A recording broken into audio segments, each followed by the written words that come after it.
This is the Bleav in Pro Wrestling podcast. Here's Ric Ucchino and SP3 on the Bleav Podcast Network.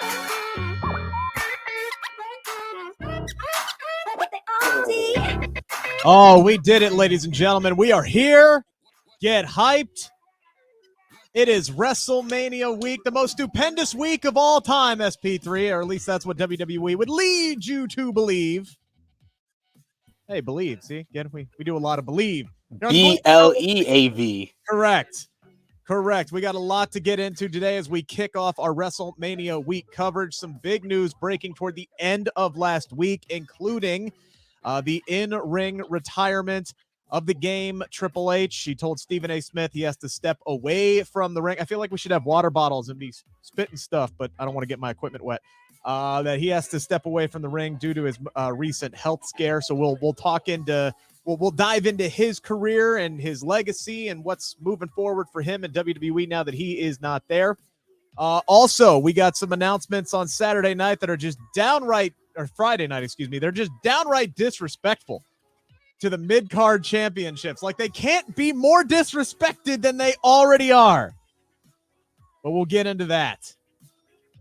Also, if you look at night one versus night two, maybe one's a little bit more stacked than the other one presently. We'll talk about that. Also, WWE has filed for an interesting trademark. What could that be? People always get nervous, SP3, when WWE files these trademarks, because more often than not, they're dumbass names. And I think this one is another dumbass name, but I have an idea that I think can make this something really, really cool. Also, Tony Khan says he's signing somebody to the AEW women's division on Wednesday. A lot to get into. But first things first, we have to thank our friends over at Bet Online. It is that time of the year. College basketball is taking center stage. The Final Four is set.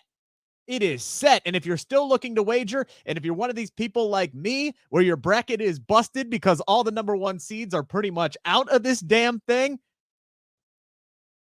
they have a ton of prop bets. And if you're still alive, you can still win the big grand poobah prize for their bracket contest. Somehow, if you're still alive, head on over to the website, use your mobile device, sign up today, receive your 50% welcome bonus and your first deposit, and just use our promo code Bleav to get started. BLEAV. Bet Online, your continued source for all your sports wagering needs, including live betting, favorite Vegas casino games, everything. Bet Online, it is where the game starts. And SP3, we will start with the unfortunate news that came out toward the end of last week that Triple H will not wrestle again, ever. This is not a work. This is not a possible, he's got some kind of an injury that he might be able to come back from down the line. He is done. His most recent health scare, he had heart failure. He told Stephen A. Smith on ESPN that he was on the 1 yard line of death. That is how serious this got for him. Very serious, very quickly. And man, this is one of those interviews that just kind of tugs at your heartstrings, especially, if you're in our situation where we are fathers of very young kids. At least Triple H's are in their teens, but he's talking about, going under for these heart procedures and wondering if he's going to be waking up from this and what he's going to miss out on, life after pro wrestling. So, I think looking at the grand scheme of things, yes, it sucks that he's not going to get to have that big send-off that he deserves. He's not going to get to choose who his final opponent was. But at the end of the day, this is a guy who's already accomplished so much. There really were no loose ends for him. It's like, what else could he possibly do? And there are more things more important than professional wrestling at the end of the day, SP3. Yeah, that's the most important thing, and you could tell it's a very emotional subject for him, even thinking about it as he was talking to Stephen A. Smith. And you got to shout out Stephen A. Smith because he did a very great job in that interview, allowing Triple H to speak freely, get the information that we needed. Him talking about, even they had plans for him to be at WrestleMania 38 in a match before this whole thing went down. But, I think that a lot of fans are are feeling like you. They're just thankful that Triple H is still with us, because one of the sad things about Scott Hall's passing is you don't really know if he knew how important he was to so many people, so many fans. His friends, his family probably did know about them, but the fans that have said that they had an emotional connection with Scott Hall, you don't always get the flowers while you're still here. And the game announcing his in-ring retirement has allowed fans to celebrate his career, talk about the memories, and the big time memories, like someone like me that was there live in 2002 for his return from the quadricep injury in Madison Square Garden, getting sucked into the moment. For someone that I always consider Triple H like my most hated wrestler, and he'll take that as a compliment, because he was so good at being the bad guy, at being the heel. The McMahon Helmsley regime, the game, Evolution, the Reign of Terror. There was all these things that I just didn't like about him, but he was that heel that I just hated, and I wanted anyone and everyone to defeat him. And like I've said here on the Bleav in Pro Wrestling podcast, The Rock defeating him at Backlash 2000 is in my all-time greatest wrestling memories. And there's been so many memories that Triple H has provided to so many different fans, and his fingerprints are all over the WWE for what he's done outside of the ring. So, I think we're all hopeful and praying for the fact that he can get even more healthy and return to that part of this business, because he can have a further impact on the industry like he has over the last couple of years. But as far as in the ring, Triple H has a career that will stand the test of time. Some of the greatest theme songs, I've said it on a couple of different things, the greatest catalog of theme songs you can ever remember. One of the best heel characters, a part of some of the most influential stables of all time, whether it be D-Generation X, Evolution, whether it's behind the scenes with the Click, whether it's in front of the screen with the Authority. He has been a part of a lot of memorable things, and he's going to be very missed for his in-ring career.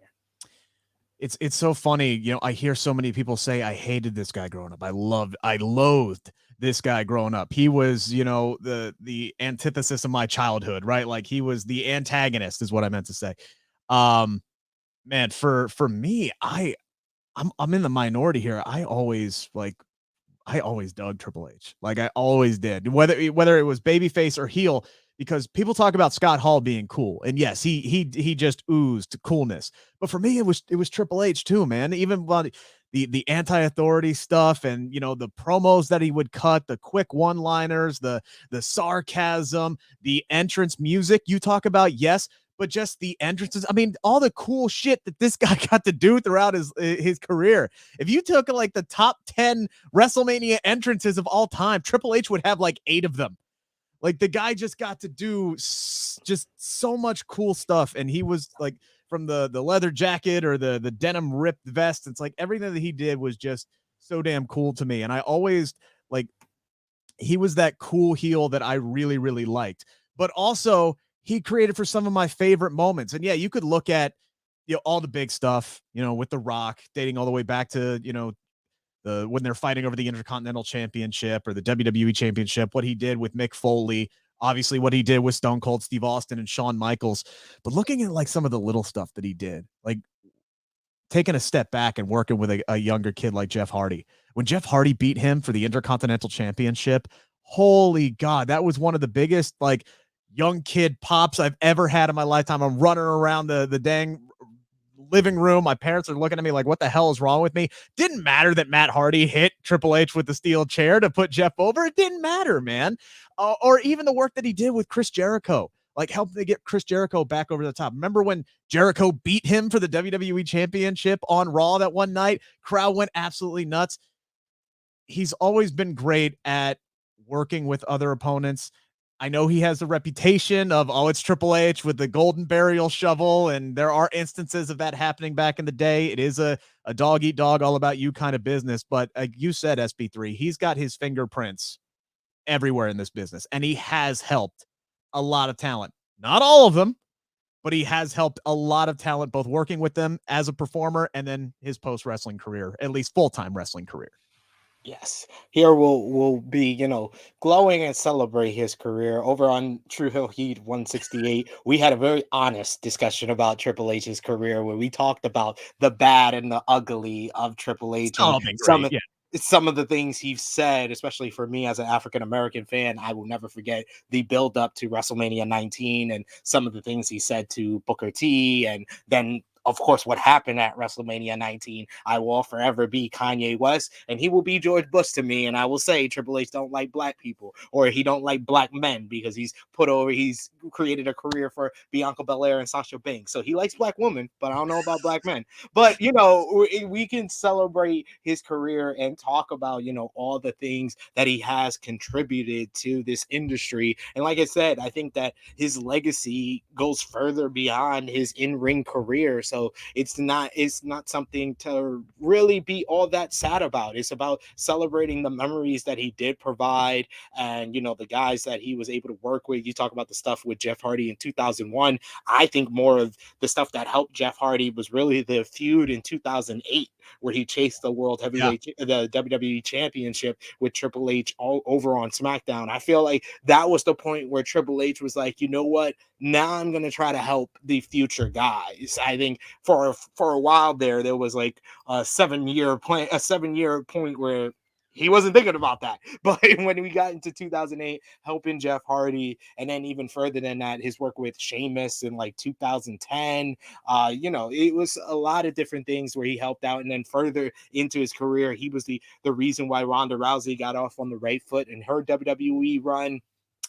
He was the guy that Daniel Bryan beat before he was able to win the WWE World Heavyweight Championship at WrestleMania 30. He's worked with Seth Rollins ahead of WrestleMania 33. So he, like I said, his fingerprints are all over for what he did outside of the ring, but inside the ring, in his latter years, he was able to help out a lot of different superstars. So, Triple H, so many different memories, and like the small stuff. I've seen so many people mention when Lillian Garcia announced him as the former world heavyweight champion, and him sprinting, and Lillian, a goat, sprinting in heels through the crowd as Triple H chased her down. It was just so many great stuff. And really, I think, like I said before, we did a whole conversation on True Hill Heat 168, and we each did our Mount Rushmore of Triple H rivals, and literally all three of us had different answers, or little changes that we would put one person over the other. And you can do a list of like 10 or 12 different guys who you can consider your favorite Triple H rivalry or rival, and that just says a lot about his career.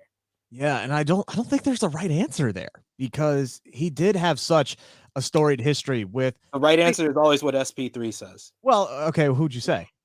I said The Rock, because that was they just built each other. They were like on a race with each other, and they elevated each other every step of the game, from Hunter Hearst Helmsley, Rocky Maivia, to the leader of DX versus the leader of the nation, to getting a shot at the WWE Championship, to feuding over the WWE title. I don't think that Triple H would be remembered or have the memories if without The Rock. So I think that he has to be in your Mount Rushmore. Shawn Michaels, because that feud, they were able to come back to it, and they had so much history with each other. The Undertaker, for those WrestleMania classics, that's really puts him in the upper echelon. And the one that a lot of people will forget or don't give a lot of credit to, Mick Foley, because I feel like Mick Foley is integral in making Triple H a main eventer, a main event star. So those are my four that I would put on the Mount Rushmore of Triple H rivals. Yeah, and that's very interesting, because that's exactly what my four would be. To be completely, we don't see eye to eye very often, but yes, that would be my four. Now, if you told me to sit here and rank the four, I couldn't. Just put them in a jar, shake them up, and toss them down on the ground. Whatever. There is no wrong or right answer with that. Like with that, it legitimately, I had Chrissy Love was like Randy Orton is in her Mount Rushmore, and Professor Chris, who was on our show, he said Batista is in his Mount Rushmore. So there was people in our chat who said Stone Cold is in their Mount Rushmore. None of these answers are wrong. Legitimately make an argument for any of those guys. No, they're not. And I think if you look at Triple H, you talk about The Undertaker. Like, The Undertaker's legacy like really like cemented itself during those 4 years that he fought Shawn Michaels and Triple H back to back to back to back at WrestleMania. And Taker's even said this, like before those matches, he was never known as the banger guy at WrestleMania. It's when it's like he was racking up the numbers, sure, but he never really had those show stealing matches. That was just never his character. That was just never his style inside the ring. He's talked about moving slow and methodically, and yeah, I can do a tope suicida, but why the hell would the Undertaker do that? That was always been his kind of thing. But then all of a sudden, it's like Shawn Michaels wants to be the guy to knock off Taker, and it becomes like this personal thing. And it's like, oh, well, crap. Well, Shawn Michaels couldn't do it. Now it's Triple H who's trying, and it's like the end of the era, which should have been the end of an era. And then, we had like 5 more Undertaker matches after Should that. have been the end of the streak, the end of both of their in-ring careers, and it would have been. I think we all would be looking at the last couple of years a little bit more fondly on the both of them if they Yes. just would have ended it right there. And I feel like those are, I wouldn't say bangers, but those is when the Undertaker had endurable WrestleMania classics that Yeah. will be up in everyone's like top 5, top 10 of all time. I feel like the matches with Batista at 23 and then Edge at 24, those were the first ones where I say he had bangers, but 25 is just an all-time classic. If you Yeah. don't have that in your top 2, top 3 WrestleMania matches, I don't know what's wrong with you. WrestleMania 26 is what it is. If you don't call that the greatest WrestleMania main event, it's definitely in your top 2, top 3. And then 27 is very underrated because of how great the end of an era Hell in a Cell match and the emotion that bring. But that was a great match. Both of those matches with Triple H, yeah, I would say that Undertaker, yeah, definitely solidified his WrestleMania classics in those 4 years. Yeah. So, I mean, he's he's left a mark on some of the guys who are already all-time greats. And yes, he had a Hall of Fame solo career. He's already in the, and then you could say what you want about the WWE, it not really being that big of a deal. And it's, kind of political and this, that, and the other thing. But it doesn't take away the fact that by the time things are all said and done, he's probably going to be a 3-time WWE Hall of Famer. He's already in there with D-Generation X. Evolution will probably be put in there at some point, and he's going to get his solo induction too. So it's going to be him and Ric Flair, who are going to be 3-time WWE Hall of Fame inductees. That's pretty damn remarkable when you're talking about, say what you want about Ric Flair, the man, but Ric Flair, the on-screen character, the wrestling icon that he is, when you're on the same level as he is, that just shows you how successful it is. His career was. And the amazing thing is we never really, we may get a third 3-time because of the groups you mentioned. X-Pac, he might, if he eventually goes in on his own, he's a 3-time Hall of Famer. Oh yeah, you're right, because he hasn't gotten that solo induction yet either. So yeah, that says a lot about X-Pac too. But man, when you talk about the greatest groups of all time, I mean, right off the bat, you talk about the Generation X as being one of them, up there with the 4 Horsemen, and Evolution in there as well. So I mean, he's definitely had a mark, and he helped make Randy Orton and Batista. He helped elevate them up to that main level. His mark is everywhere in the ring, and then you look at everything outside of it as well. Post, like, again, that full-time wrestling part of his career. And the reason why I mentioned, there's the 3 groups that he had on camera in WWE that are just some of the greatest, with Evolution, DX, and the Authority. But the Clique, like, this is the guy that was supposed to be the bottom tier member of the Clique. Uh-huh. And the fact that he has gone on and probably had a greater career than all the other guys, I mean, outside of Shawn Michaels to me, but almost all the other guys in the Clique, the guy that was kind of the last member added to the Clique, and the Clique represents NWO, represents DX, like so many groups from this little band of friends who came together and really took over the industry. And the fact that Triple H really took over the industry by going, working with the McMahon family and, marrying Stephanie, and they're creating another further legacy with their children. So yeah, Triple H, his career, his in-ring career especially, it's one of the all-time greats. We'll dive into because we talk about there's so many things you could pinpoint in his career. We'll dive into that just a little bit when we get into the 5 count as well. Got a lot of other things we got to do as we set up WrestleMania week, and there is the full schedule of what we got coming up for you now through next Monday, including 3 p.m. this afternoon. If you are watching this right now, make sure to like, subscribe, share, click the little bell so you get the notifications, because coming up at 3 o'clock this afternoon is my conversation with Montez Ford ahead of WrestleMania 38. And let's not forget, SP3, this is a big weekend ahead for Montez Ford, for Angelo Dawkins as well. They've competed at WrestleMania before. Yeah, WrestleMania 36 in front of one fan, an industrial one, spinning in the ceiling at the WWE Performance Center. Last year, they were left off of WrestleMania inexplicably. The SmackDown Tag Team Fatal 4-Way was put on WrestleMania SmackDown, so they once again missed out on performing in front of a Tampa Bay crowd.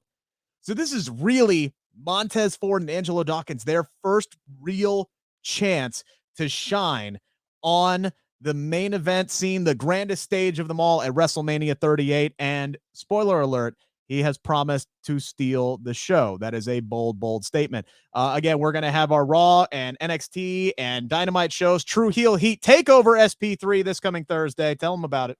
Absolutely. It will be myself, the face and the ace of the True Hill Heat YouTube channel, Romeo Anthony Colon, who you've seen on here, review Revolution with Rick, and also the True Draw, Josh, one of the great artists in wrestling. So we're going to have a little fun talking about AEW Dynamite and continuing our WrestleMania week into Friday. And then on Friday, 7 a.m., wha-bam, the most stupendous prediction show of all time, with the very fabulous Renee Paquette joining us to break down this entire 11-match card so far. Hopefully, by the time we record this, we'll have a few more matches to break down, because for a 2-night event so far, SP3, it's a little light. It's a little light, and we will dive into that here on the 5 count. But first things first, got to give a shout out to our friends over at Athletic Greens. Tons of people take multivitamins, but it is important to choose one that is top quality. With one delicious scoop of Athletic Greens, you are absorbing 75 high-quality vitamins, minerals, superfoods, probiotics, and adaptogens to start your day off right. Their special blend of ingredients supports gut health, your nervous system, immune system, energy, recovery, focus, and aging. It is also lifestyle-friendly and fits a wide range of diets. There's only 1 gram of sugar, no chemicals or artificial anything. Reclaim your health and arm your immune system with convenient daily nutrition. It is just 1 scoop and a cup of water every day. That is it. It's that simple. To make it even easier, Athletic Greens is going to give you your free 1-year supply of immune-supporting vitamin D and 5 free travel packs with your first purchase. All you have to do is visit athleticgreens.com/Bleav. That is BLEAV. Again, athleticgreens.com/Bleav. These statements have not been evaluated by the Food and Drug Administration. These products are not intended to diagnose, treat, cure, or prevent any disease. Athletic Greens, take ownership of your health. It's time to answer the 5 count on the Bleav Podcast Network. Should also mention, by the way, that at 11 a.m. Eastern Standard Time on Sunday is going to be the first ever Bleav in Pro Wrestling live podcast as we break down night 1 of WrestleMania and get you set for night 2. So make sure to join us. Get your comments in, like, share, subscribe. We appreciate you. SP3, we talked for 20 minutes about the career of Triple H that spans 3 decades now, and it's going to continue as he continues to put his footprint out there in his post-wrestling career. What do you think Triple H will be remembered for most? If we're just talking about his in-ring career, he's going to be remembered as one of the greatest heels of all time. Triple H just, I even just coming in as the blue blood, he did good work on the undercard, being the sidekick of Shawn Michaels with D-Generation X. That was good work as well. The DX 2.0 just became too popular for him to continue being a heel. But then he's the one that ended DX by, turning on Xbox at WrestleMania 15. And that really started me truly hating him, where I could say I hated him after he broke up DX, because I love that DX iteration so much. And when he broke it up, I just hated and despised him into becoming the game and coming into the McMahon Helmsley regime, like that was just one of the all-time great heel acts in my opinion. And then into turning on Shawn Michaels in 2002, into the Evolution era and the Reign of Terror, and what he did from 2003 through 2005, his feud with Batista, turning on Randy Orton in Evolution, turning on Ric Flair later on. Like he probably has the most betrayals of anyone in wrestling history because of the amount of people he was associated with, and then proceeded to turn on. Triple H is one of the all-time great heels. I put him in the conversation with the Ric Flairs of the world. Like that's probably the biggest badge of honor for him, because he was such a big Ric Flair fan, and he's like the closest thing to what Ric Flair was in the 80s. Triple H was able to accomplish that. So as far as his in-ring career, that's what he's going to be most remembered for. But overall with his career, it's going to be what he's done outside of the ring. But I think it's right to only talk about his in-ring career, because that side is not over yet, hopefully. You know, I think the one that hurt the most, right, was when Shawn Michaels first came back, and Triple H had his run on top, and they come out to the D-Generation music because Shawn Michaels had that glorious idea. And they come out there, and the crowd is losing their damn minds, and the roof is blowing off the joint. And Triple H just grabs the microphone, and he's like, "Are you ready?" Crowd losing their damn mind. He's like, "Let's get ready to suck it." Drops the microphone and gives Shawn Michaels a pedigree. Yes. And then the feud that pursued after that, where he was like, you just like blaming Michael's ego, because that was the thing. It was like nobody's ego was bigger than Triple H's. Nobody's was. But then he had the unmitigated gall to say that Shawn Michaels' ego, he just couldn't handle being Triple H's number 2. He just couldn't handle being in Triple H's corner and helping him out and passing the torch. And then that set off, again, there's a reason Shawn Michaels, his longtime friend, is also one of his top 4 rivals in both of our opinions. To me, that will always be one of the ones. That was the one, because like I said, I was always kind of a Triple H guy, but that one pissed me off when that first happened. And the SummerSlam 2002 video package is one of the all-time greats. Like, I put that up there with WrestleMania 17, Rock and Austin, with Bryan Danielson, Daniel Bryan ahead of WrestleMania 30, Monster, Shawn Michaels running up that hill with WrestleMania 26 with The Undertaker. Like, these are some of the greatest video package WWE has ever done. SummerSlam 2002 with Michaels and Triple H is right up there with those.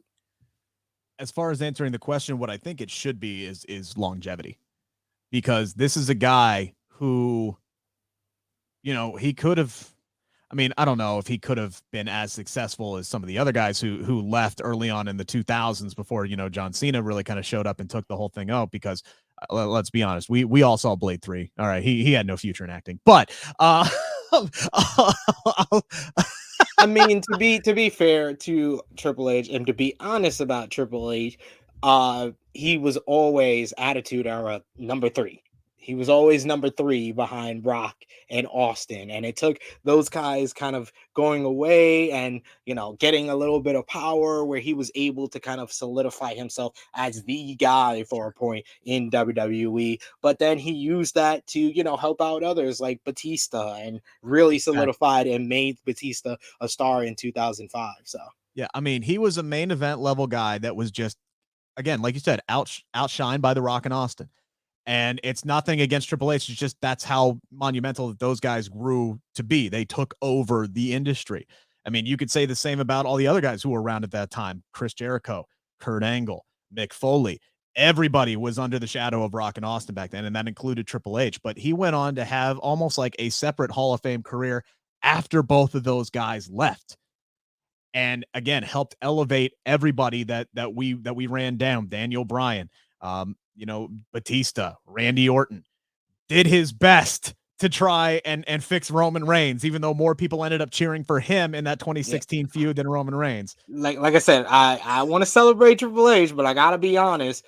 I really wouldn't give him Daniel Bryan because he did more to hurt Daniel Bryan and kind of wanted to. There was a lot of points in Triple H's career where he saw the spotlight on somebody and he was like, you know what? I'm going to go over here and share some of that spotlight. And Daniel Bryan was one of them. We would never put CM Punk in the options of people that he helped out. Clear. And there was someone else you said where I was just like, no, he didn't really help or elevate him. Batista Randy Orton is one of the victims of the reign of terror because Randy Orton turned heel at the wrong time because Triple H wanted to be the top heel. He turned Randy Orton at the wrong time and really kind of killed the trajectory of Randy Orton for a while. And then WrestleMania 25, when Randy Orton should have won and solidified himself as the top heel, Triple H won that one. So I mean, he helped Randy Orton in evolution. Yeah, exactly. That's what I'm talking about. Just actually elevating Batista and Randy Orton standing next toe to toe with Triple H and Ric Flair. It brought them instant credibility. It helped elevate them up to a new level. It's like these people who complain that Daniel Garcia is now with Chris Jericho and calling himself a sports entertainer. Do you not realize what that's going to do for Daniel Garcia? Like, that immediately elevates him from a guy who's going, oh, he's been having some really good matches and he's won a few and he's lost a few and he's got this comedy. No, now he's with Chris Jericho. All right, now he's been elevated up a level.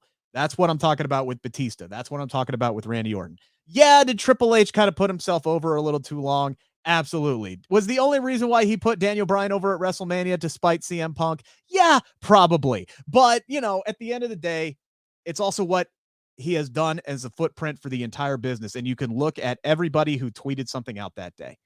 Every NXT superstar, anybody he shared the ring with, they all had fantastic things to say about. Now, again, that's being nice, maybe for the sake of being nice, but it says something that many people wanted to celebrate either what he has done for them, watching as a fan, or in their career. It says a lot about the guy. Of course, one of the things that you could go back to with Triple H was, I was watching highlights earlier of his ladder match with The Rock for the Intercontinental Championship. And honestly, man, it made me sad, SP3, because I go back in the day and I look at, Razor Ramon, ladder match, Intercontinental Championship, The Rock, Triple H, ladder match, Intercontinental Championship, all these big WrestleMania matches surrounding the Intercontinental title. Chris Jericho winning that thing 10, 11 times. I know he's like one of the double-digit winners. 10 times. 10 times. Or 9 times. 10 or 9. Maybe it's 9. Yeah. It might be. Oh, he's 10 times. He's 10 times with the IWGP Intercontinental. Yes. He's 9-time WWE. 9-time WWE. So most reigns forever. Back in the day, man, that was the championship that you used to leapfrog, or at least the stepping stone, to move up. Because we had The Rock and Triple H and Stone Cold. They were all Shawn Michaels. They were all fighting for the Intercontinental Championship before they moved up to the WWE title reign.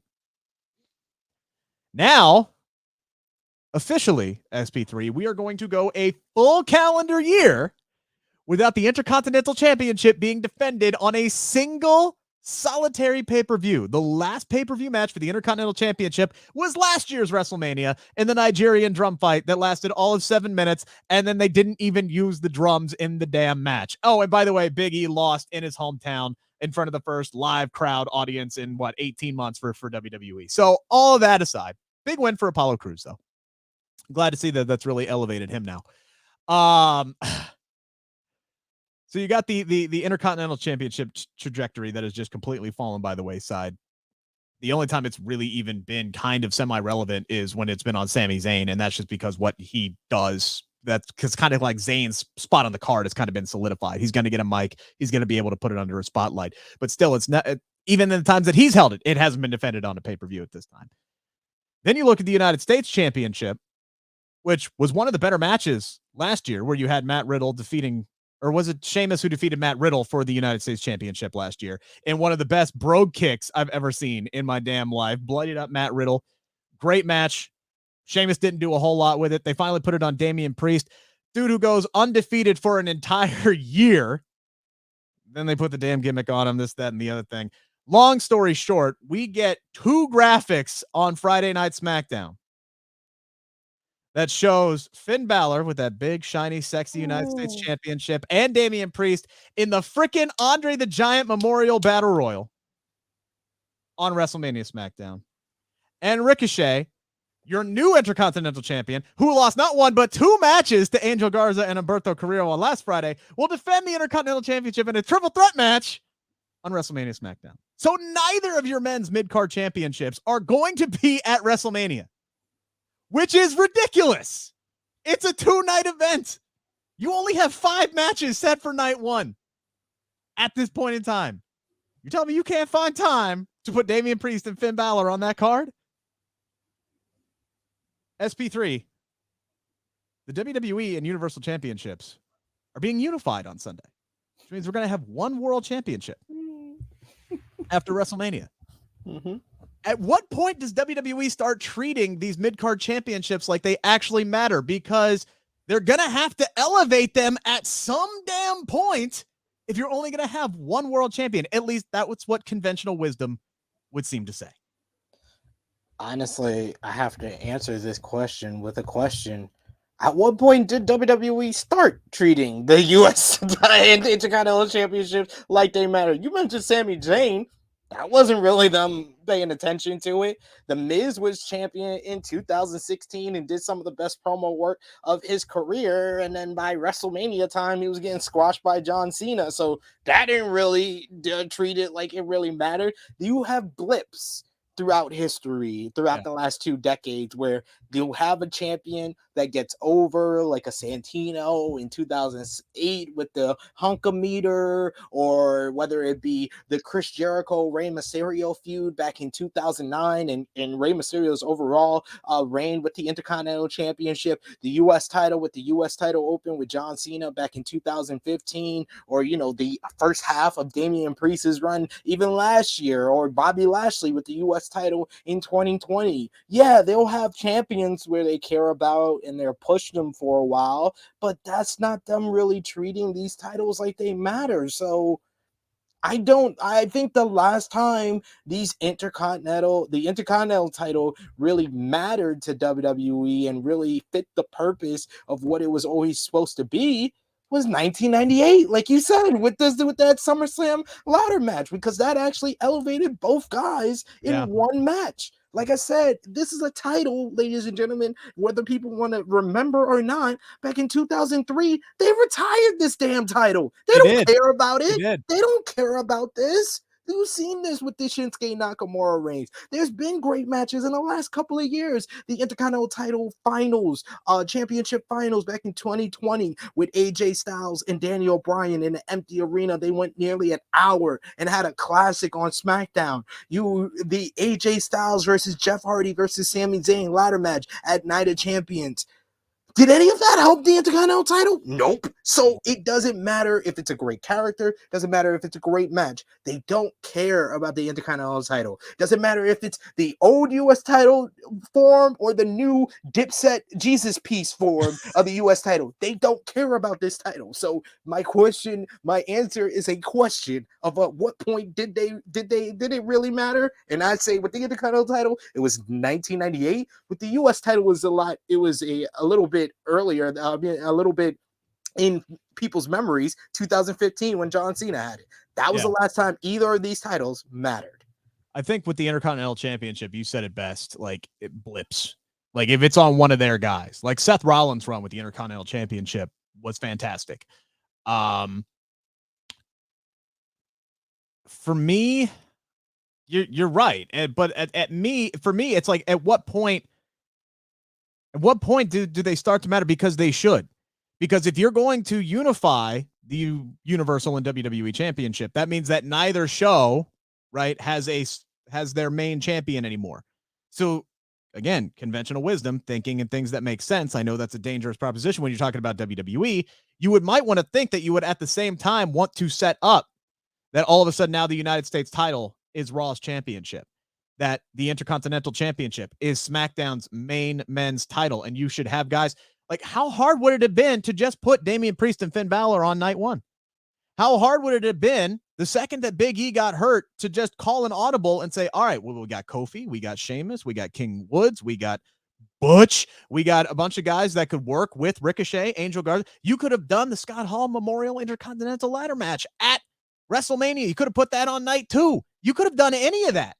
And Doesn't fit what WWE wants to do. I Like I said, know. I don't watch WWE for what I want or what the fans want, because that is that is basically watching and punishing yourself at the It same is. time. It is. I rather watch it and realize this is what Vince wants, so that is what I am going to process my brain to want as well. Yep. Yeah. No, and I get it.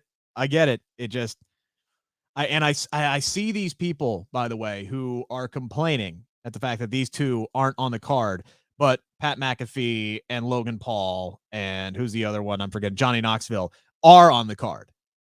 I'm going to stop short of just complaining that these two titles aren't on the card, because putting Johnny Knoxville and Logan Paul and Pat McAfee on the card is just smart business. And this is something that you've said. They've been doing this for 38 years. This is part of WrestleMania. Bad Bunny had arguably the best damn match at last year's WrestleMania. And this is why I told Rick on here and Sportskeeda, Johnny Knoxville versus Sami Zayn should have been for the Intercontinental title, because I legitimately, the word for word thing I said, that's the only way this IC title would make it on the card, and I am not Negro Damas. Thank you, ladies and gentlemen. I'm man enough to admit when I'm wrong, and thanks to WWE, I have egg on my face for this one, because I was genuinely happy when Ricochet won the IC title, because me thinking that, again, WWE has plans for things. So like, oh, okay, well, we got 2 nights to fill, so now we'll work out another program, plenty of time to put something together for Ricochet. You got 3-4 weeks, you can put something together for Ricochet, and boom, you can put it on the main card of WrestleMania. Nope, didn't do that. Wasn't on the show last week. Then he loses 2 matches this week. Now he's going to be on the WrestleMania kickoff. You got 2 nights, SP3. You got 2 nights, and right now we have 11 matches. And they have 2-hour kickoff shows, ladies and gentlemen, and they're putting the Andre and an Intercontinental title match on WrestleMania SmackDown. What are we filling this with? We're going to get last-minute additions. Last year at WrestleMania, we got last-minute additions. Like, they didn't even announce them.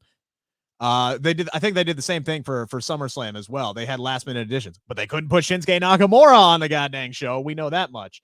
But as of right now, night 1 sets up this way. You got Becky and Bianca. You got the Mysterios versus Miz and Logan Paul. McIntyre versus Happy Corbin. Usos versus Nakamura and Boogs. And then Charlotte Flair and Ronda Rousey. Plus Stone Cold Steve Austin and Kevin Owens. Night 2, the women's tag team title match. Knoxville, Zayn, McAfee, Theory, RK Bro, Street Profits, Alpha Academy, Edge, AJ Styles, Brock Lesnar, Roman Reigns.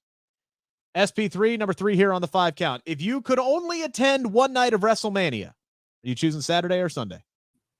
I'll go to ROH Supercard of Honor. I'm dead serious though. Like, neither one of those cards jump out at me. I have 2 to 3 matches max I want to see on each of those cards. On night 1, I want to see both women's matches, because although Ronda and Charlotte hasn't been the best build up, I think it might be the better match between Bianca and Becky in that match, because I liked their Survivor Series 2018 match. So if they get anything close to that, that's going to be a great match. And Bianca and Becky have done a pretty good job with what they've been given as far as their story leading up, and I think they're going to have a good matchup as well. And of course, Stone Cold Steve Austin's return, I'm going to be like most fans and get wrapped up in the nostalgia of it all, and seeing him have a fight with Kevin Owens that's not billed as a fight, it's billed as a talk show. And then on night 2, I want to see our boy Montez and Angelo in that 3-way, because the 3-way Raw tag team title match with Seth Rollins and Kevin Owens instead of the Street Profits was one of the best matches on Raw in recent memory. I think this match, if it gets time, is going to deliver that as well. AJ Styles and Edge looks like it could be a bona fide WrestleMania classic. And then the main event, just for the outcome, because of how they booked this, it seems designed for the babyface to win and Brock Lesnar overcoming the odds and beating Roman Reigns.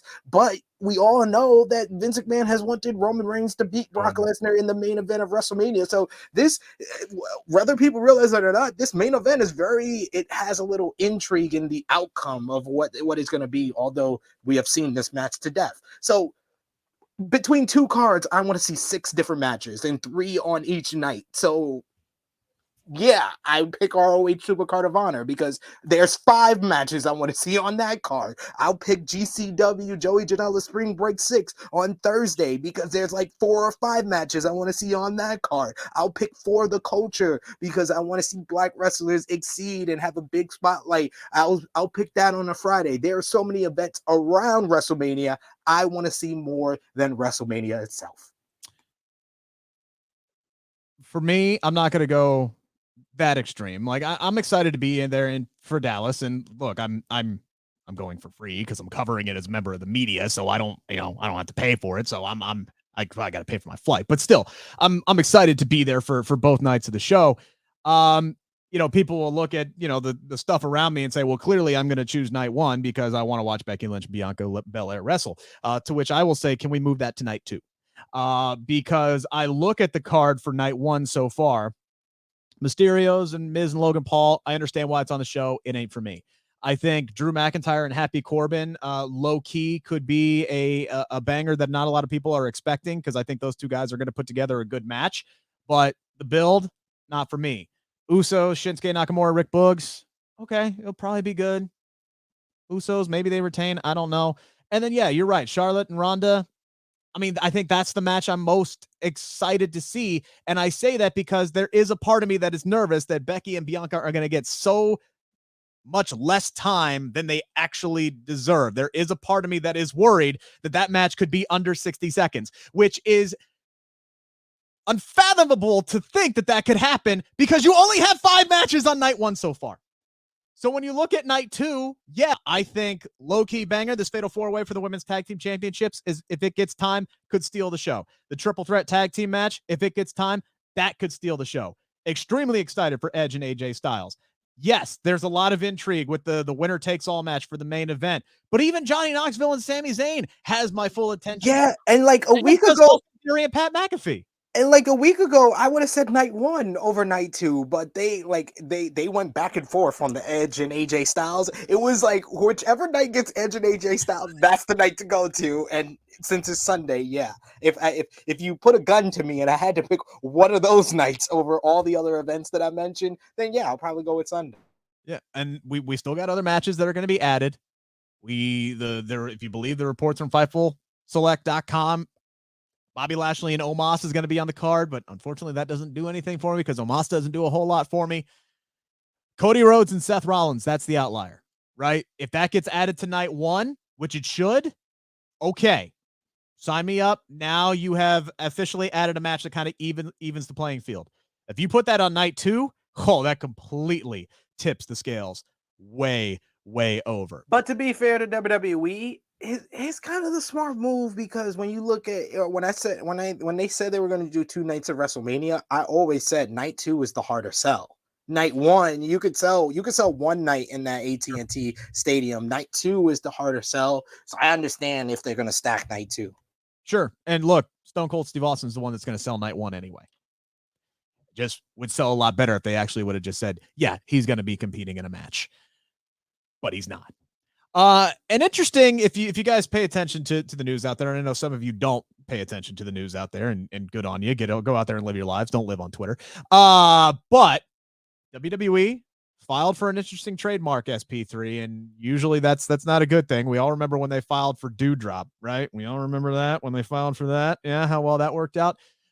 They filed for the grand jury. The grand jury. Bad name, but, and maybe this is just me kind of connecting dots that don't exist, but I went back as soon as I heard this, that they filed for the grand jury. I immediately thought, okay, maybe this could be a new faction. And then the light bulb went off because I went back and I listened to Edge's promo from last Monday, or well, excuse me, 2 Mondays ago, where he's talking about being on his mountain of omnipotence. Hey, I said it right this time. I practiced that so much trying to get that word right this week. Standing on his mountain, and he's going to judge AJ Styles. He won't be judged by the audience. He used the word judged a lot in that promo 2 weeks ago. And now all of a sudden WWE files for the grand jury. And I'm sitting here and I'm going, okay, maybe these dots don't exist that I'm trying to connect here, but the idea of this new, darker Edge leading a stable of maybe up and coming stars or guys who need their status elevated, like we talked about with Evolution, gets me extremely excited. And I like the prospect of that if that's the direction that they're going, and I hope it is. Do you see the dots? Are you connecting those same dots, or do you think something differently when they... No, because it wasn't just the grand jury, it was WWE grand jury, and I just thought WWE Judgment Day. I think it's gonna be a network special or a network docu-series that they do. Like, we're gonna judge these, like they just did WWE Evil. They don't think about very creative stuff, even though they do put a lot of work into their documentaries. They don't do a lot of work as far as coming out with creative titles for their documentaries. So I could see something like WWE Grand Jury, where they have WWE legends judge superstars of the past for their crimes or something like that. I think this is going to be a series on the Peacock Network and WWE Network more than it's going to be a faction and stable, because our good friend Stephanie Hypes has put it best. WWE don't have factions. Like, the baby faces don't have friends. The heels are friends, but only for a period of time before they turn on each other or have a match over a talk show at WrestleMania. So, like, yeah, I don't see it. It would be fucking awesome, though, wouldn't it? Like, I'm sitting here and I'm trying to think who could... I'll be honest. When you said Edge in a stable, I immediately thought of La Familia, and I was like, that didn't work out too well. So I'm not all for that. I mean, Edge was a part of the Brood, but people like to, fictionalize the Brood like it was this monumental stable when it really only lasted for like 6 months at best, because of how the Attitude Era ran so fast. So it's been nearly 25 years since Edge was in a good stable. So I'm sorry. If Edge is given creative freedom over it, which he does get a lot of liberties, I think it could work, especially if you put the right people in there. And I'm starting to plug pieces, and I'm trying to think of like an old school type faction where you have Edge as the leader. Maybe you get somebody who can be kind of like an enforcer role, maybe somebody like a Tommaso Ciampa. That would be a great way to really kind of solidify his spot on the main roster if he is moving up after Stand and Deliver. Putting him next to Edge, not a bad idea. Maybe you could bring in the Viking Raiders, who need a completely, call them War Machine again, and remind people just how of a dominant of a tag team they are. And then, for the love of God, like adding in a female as a member of a faction, which they really don't like to do up on the main roster at all. Somebody who could use a little bit of a change of a direction, a new identity, not changing her name, but like a new focus, and get her elevated. Again, talking about elevating her to a new level. Somebody like a Liv Morgan makes a lot of sense to me. You could take something like that and make it work. I think Edge could do it. I'm not saying it has to be those guys. I'm just saying a situation like that, I think it could work. I think this is why people like Bleav in Pro Wrestling Podcast, because you think about WWE way differently than I do. I don't think about things that WWE have not done or would not do, and think of it like this could happen. And I'm like, no, I don't do that. I feel like you're just setting yourself up for failure, sir. No, I'm not. I'm fighting the good fight of what should and hope, and I don't like to use the word could because very rarely it doesn't happen, but I don't do should or hope with WWE, ladies and gentlemen. I like the idea of trying to improve the product and analyzing things and saying what they should do instead of what they are doing. Ladies and gentlemen, there's like 100 other promotions in the world where you could do should and hope for. It's not WWE. Let's go to one of those promotions right now. Tony Khan making an announcement about an announcement. We're going to have another announcement this Wednesday. The Owen Hart qualifying match against the Bunny is going to be a new signee to AEW.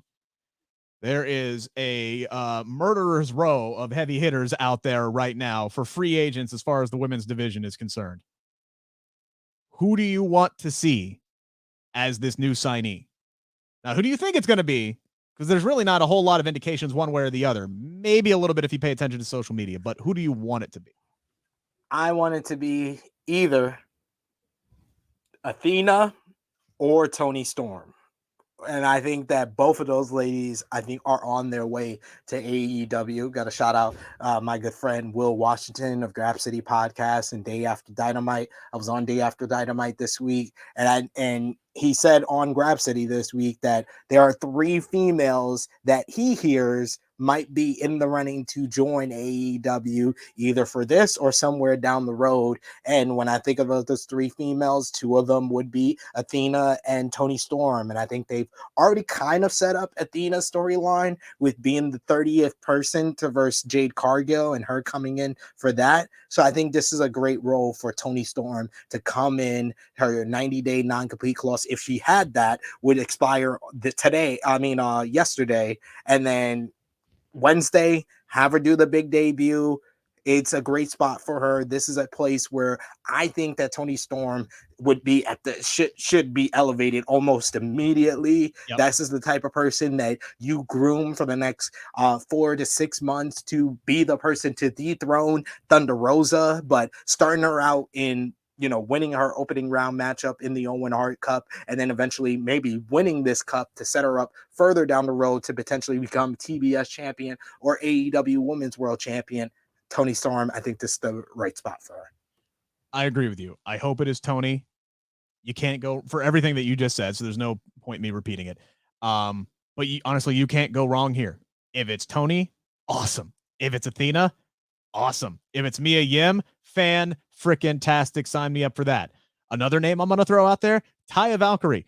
If you're Toni Storm and you're not going, yeah, we should probably sign all 4 of these ladies and really solidify the depth of our women's division, because you need, again, more challengers for Jade Cargill, but you also need opponents for Thunder Rosa as well. Like, they could really use a kind of fresh infusion of talent, because they don't have the deepest women's roster. Like, it's about 20 deep, but they could use a little bit more star power in there for sure. It's bringing in all 4 of these ladies over the next few weeks. You could have one qualifying match after a qualifying match after qualifying match where you introduce a new female talent every 4 weeks. Sign me up for that. Now, I'm not Tony Khan. I'm not going to tell him how to spend his money.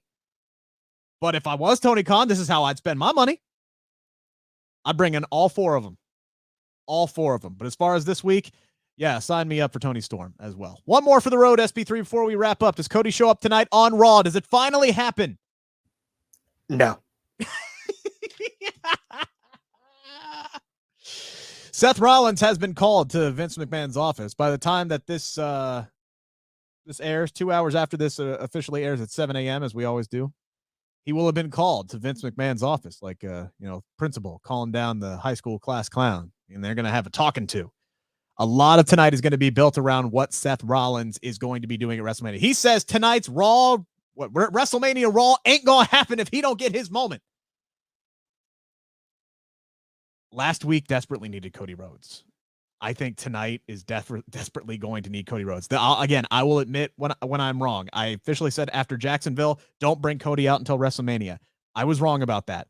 Tonight needs to be the night. You got to set up the night, build some buzz. Build some buzz for this match and for night 1 specifically heading into WrestleMania. That's what I would do. I hope he shows up tonight. Do I think he's going to show up tonight? Nah. No. And I want to do one more as the Codyverse turns on True Hill Heat 169 on Friday. So nice. Cody, don't debut just yet.